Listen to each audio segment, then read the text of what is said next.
بسم اللہ الرحمن الرحیم۔ ناظرین، یہ ربیع الاول کا مہینہ جا رہا ہے۔ یہ حضرت رسول کریم صلی اللہ علیہ وسلم سرور کائنات، نبیوں کے سردار محمد مجتبی صلی اللہ علیہ وسلم کی پیدائش کا مہینہ ہے۔ آپ کی پیدائش سے پہلے جو واقعات ہوئے ہیں وہ ہر مسلمان کو ازبر ہونے چاہیے کہ کیسے کئی صدیاں چشمہ زمزم، آب زمزم بند رہنے کے بعد کس طرح آپ کی پیدائش سے پہلے اللہ تعالیٰ نے اس کو دوبارہ جاری کر دیا، اور آپ کے دادا چونکہ خانہ کعبہ کے میں جو لوگ عمرہ کے لیے آتے تھے ان کو پانی پلانے کا ان کی ذمہ داری تھی، تو پانی اللہ تعالیٰ نے کیسے وہیں نکال دیا، وہی آب زمزم دوبارہ جاری کر دیا، اور پھر کیسے آپ کے باپ کو 100 اونٹ قربان کر کے اللہ تعالیٰ نے اس کو زندہ رکھا، اس کی 100 اونٹ کی قربانی، 100 اونٹ صدقہ لیا آپ کی پیدائش سے پہلے۔ یہ سب ایک سوچنے والے دل کے لیے بہت قیمتی چیزیں ہیں جو جس کا ہم پرواہ نہیں کرتے، ہمیں یہ ساری ازبر ہونی چاہیے۔ تو ہوا یہ کہ اس کے بعد پہلے چشمہ نکلا، پھر آپ کے پردادا وہاں پہ مسافروں کو پانی پلاتے تھے، زیارت کرنے والوں کو۔ پھر آپ کے والد عبداللہ کے لیے آپ نے 100 اونٹ صدقہ کیا، تو صدقہ مصیبتوں کو ٹالتا ہے۔ تو پھر اس کے بعد کیا ہوا کہ ابرا نے ہاتھیوں سمیت، ہاتھی کی فوجوں کے سمیت خانہ کعبہ پر حملہ کرنا چاہا، اس کو مٹانا چاہا۔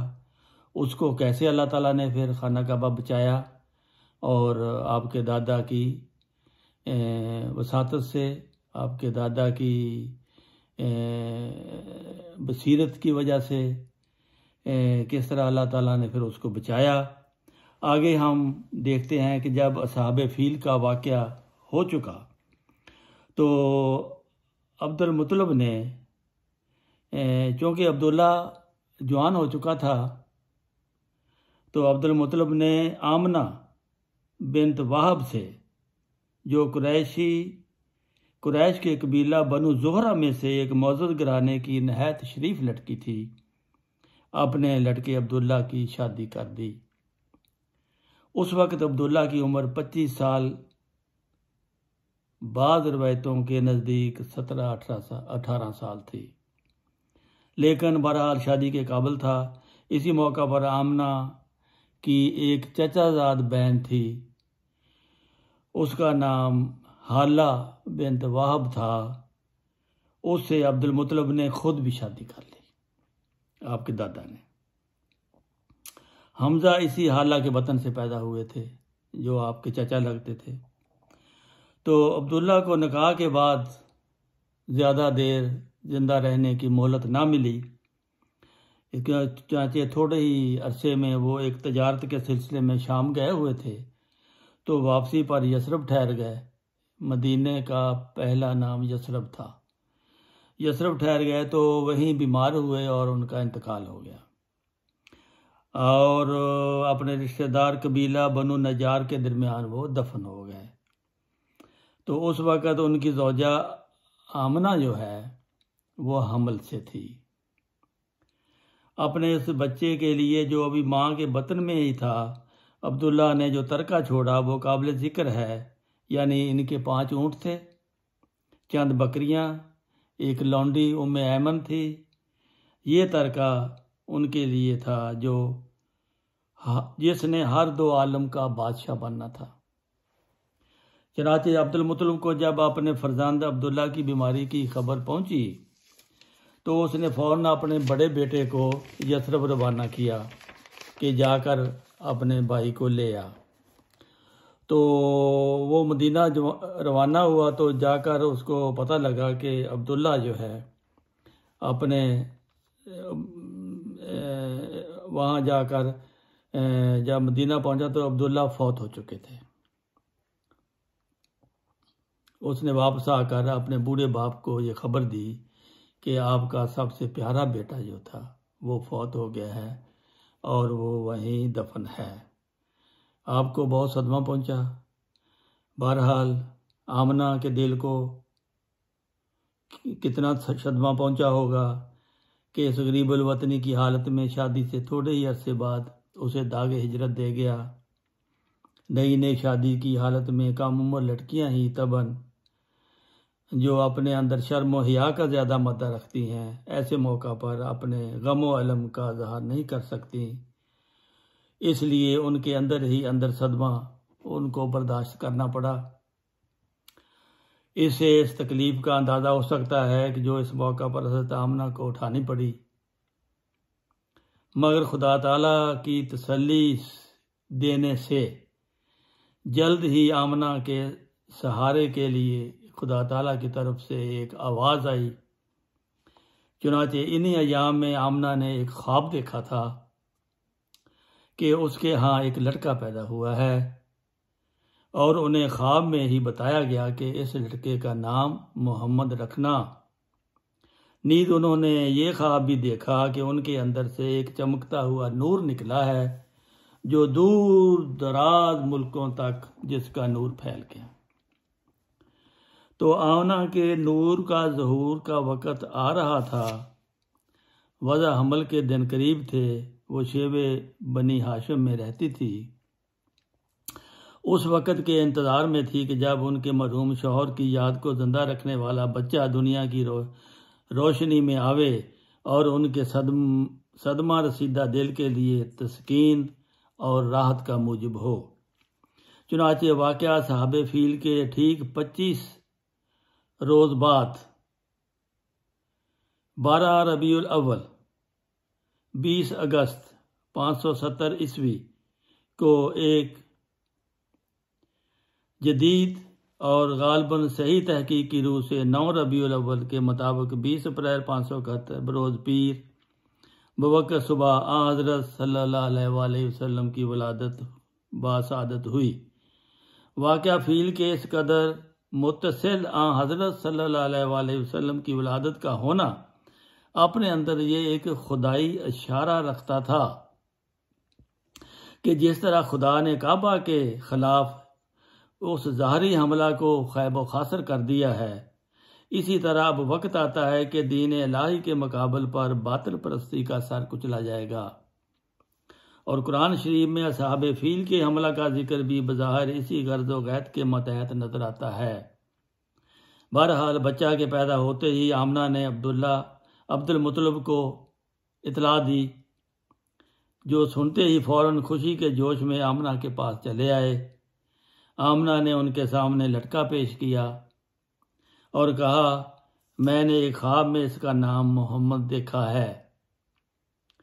عبد المطلب بچے کو اپنے ہاتھوں میں اٹھا کر بیت اللہ شریف میں لے گئے اور وہاں جا کر خدا کا شکر ادا کیا اور بچے کا نام محمد رکھا، جس کے معنی ہیں بہت ہی قابل تعریف، اور پھر اسے واپس لا کر خوشی خوشی ماں کے سپرد کر دیا۔ مورخین نے حضرت صلی اللہ علیہ وآلہ وسلم کی ولادت کے متعلق بعض عجیب و غریب واقعات لکھے ہیں، مثلا یہ کہ اس وقت کسریٰ بادشاہ ایران کے محل میں سخت زلزلہ آیا۔ کسریٰ بادشاہ شہنشاہ ایران کے محل میں سخت زلزلہ آیا تھا اور اس کے ہاں 14 کنگرے گر گئے، اور فارس کا مقدس آتش کدہ جو صدیوں سے برابر روشن چلا آتا تھا دفعتاً بجھ گیا، اور بعض دریا اور چشمے خشک ہو گئے، اور یہ آپ کے اپنے گھر میں بھی رنگا رنگ کے کرشمے ظاہر ہوئے۔ وغیرہ ذالک کا، مگر یہ روایتیں عموماً کمزور سمجھی جاتی ہیں۔ یہ بھی روایت آتی ہے جو غالباً صحیح ہے کہ آپ کی ولادت کے زمانہ میں آسمان پر غیر معمولی کثرت سے ستارے ٹوٹتے ہوئے نظر آتے تھے۔ اسی طرح ایک روایت یہ بھی ہے کہ حضرت صلی اللہ علیہ وآلہ وسلم قدرتی طور پر مختون پیدا ہوئے تھے، یعنی ختنہ ہوا تھا۔ اگر یہ درست ہو تو کوئی تعجب کی بات نہیں، کیونکہ بعض اوقات بچوں میں اس قسم کی قدرتی باتیں دیکھی گئی ہیں۔ ایک اور بات بھی آپ میں قدرتی طور پر تھی، اور وہ یہ کہ آپ کی پشت پر بائیں جانب ایک گوشت کا اٹھا ہوا ٹکڑا تھا، جو عام طور پر مسلمانوں میں ختم نبوت یعنی مہر نبوت کے نام سے مشہور ہے۔ مکہ کے شرفا میں یہ دستور تھا کہ مائیں اپنے بچوں کو خود دودھ نہ پلاتی تھیں، بلکہ عام طور پر بچے شہر سے باہر بدوی لوگوں میں دائیوں کے سپرد کر دیتے تھے۔ اس کا یہ فائدہ ہوتا تھا کہ جنگل کی کھلی ہوا میں رہ کر بچے تندرست اور طاقتور ہوتے تھے اور زبان بھی عمدہ اور صاف سیکھتے تھے۔ حضرت صلی اللہ علیہ وآلہ وسلم کو شروع میں آپ کی والدہ نے اور پھر صوبیہ نے دودھ پلایا۔ صوبیہ آپ کے چچا ابو لہب کی لونڈی تھی، جسے ابو لہب نے اپنے یتیم بھتیجے کی ولادت کی خوشی میں آزاد کر دیا تھا۔ اسی صوبیہ نے حضرت حمزہ کو بھی دودھ پلایا تھا۔ گویا اس طرح حمزہ جو آپ کے حقیقی چچا تھے تو دودھ کے رشتہ میں آپ کے بھائی بھی بن گئے۔ صوبیہ کی یہ چند دن کی خدمت حضرت صلی اللہ علیہ وآلہ وسلم کبھی نہیں بھولے۔ جب تک وہ زندہ رہی آپ ہمیشہ اس کی مدد فرماتے رہے، اور اس کے مرنے کے بعد بھی آپ نے دریافت فرمایا کہ کیا اس کا کوئی رشتہ دار باقی ہے، مگر معلوم ہوا کہ کوئی نہ تھا۔ یہ بہت دلچسپ آپ کی زندگی کے واقعات ہیں۔ انشاءاللہ آئندہ اس سے آگے کیا واقعہ ہوا ہے، دودھ پلانے کے زمانے میں آپ کے جنگل میں رہنے کے واقعات جو ہے آپ کو اس کے بعد بتائے جائیں گے۔ اجازت دیجیے، السلام علیکم ورحمۃ اللہ وبرکاتہ۔